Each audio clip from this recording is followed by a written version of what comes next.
It's a Tuesday, but I want to show you a couple of things I was doing just because it's fun to just kind of show you all the little, it's just a little thing actually.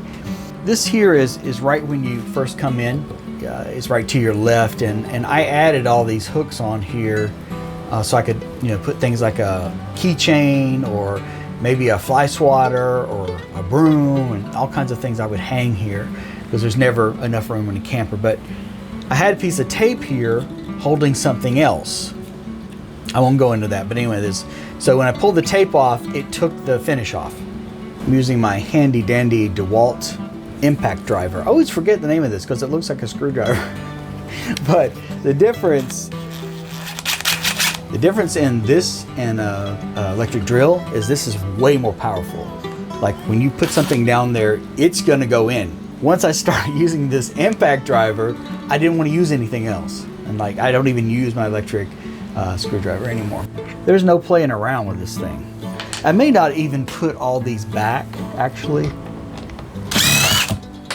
Okay, so because I have these little holes that kind of protrude a little bit from here, you see? If I put the finish over it, it's like a piece of plastic I put over it, you'll be able to tell. So what I want to do is I just want to sand it down a little bit. I just need it to be flat. I don't need the holes to be filled in. I mean, I could. Matches exactly. We're just going to measure it.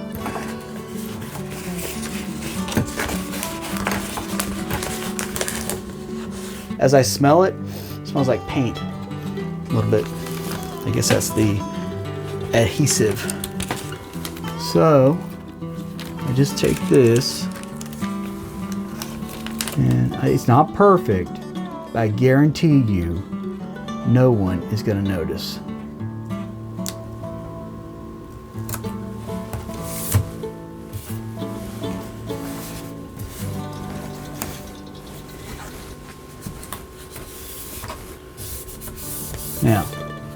Now look at that. Did you notice that? If you just walked into the trailer, you might notice these little things sticking out right here. But when I put the hooks back, you won't even be able to tell. The holes will already be there. I didn't fill them in, so I can tell that hole is right there. Okay. Okay. Okay, that's not coming off. Now when I do the rest, you won't be able to tell. I don't know if I should put the last one on there or not. And that only took me, a minute or two to do. Okay, let me show you something else I'm doing also. What's underneath this is the wheel well, right? So I need to cover the wheel well. It's going to look terrible with the wheel well just exposed. So I added this wood right down here to the wall, right? This is just a spacer piece right here, but I added that wood to the wall. Okay, well, it's good that that's happening now because now I can fix it. Put plants on it or something like that. I don't know what you'd use it for, but it wouldn't be sturdy enough to sit on, but I could put something on it. So when I put that piece of wood down there you just saw on the wall that looked crooked, the screws weren't long enough. I had 1-inch screws. So I went on Amazon and got some new screws. These are 1.5 inch. They are a little bit on the thin side. So I don't know how appropriate these screws are going to be, but I'm going to have to use them. So I don't know if you can see it or not, but this thing right here is coming down. The way I know that is, well, first of all, just by looking at it, it's not level, okay? And then if you go up here and look, like you can stick your finger in there. That I should not be able to stick my finger in there. It should be completely up, flush against the roof. So I have to devise a way to correct that. What I've done is I bought a piece of wood, okay? And I'm gonna take this piece of wood, once I get it cut the right length, and I'm gonna put it up under here to push that up. So it's all the way to the top. And then I'm gonna take that stuff you just saw but I'm going to put this, I'll probably do up and down. I'm gonna put this over it and you won't even be able to tell. So this is my saw, a battery operated saw that has sawdust coming out of it. And normally I would do this outside, but it's soaking wet out there. Like everything is really wet. So since I just have a little tiny little bit to do, I just have to cut it like a 1/2 inch. I'm just gonna go ahead and cut it in here. Hopefully I will cut it correctly. You usually wanna wear some kind of eye protection when you're cutting wood, so if anything flies up in your eyes. I just have my regular glasses, so I'm just gonna put them on as my eye protection.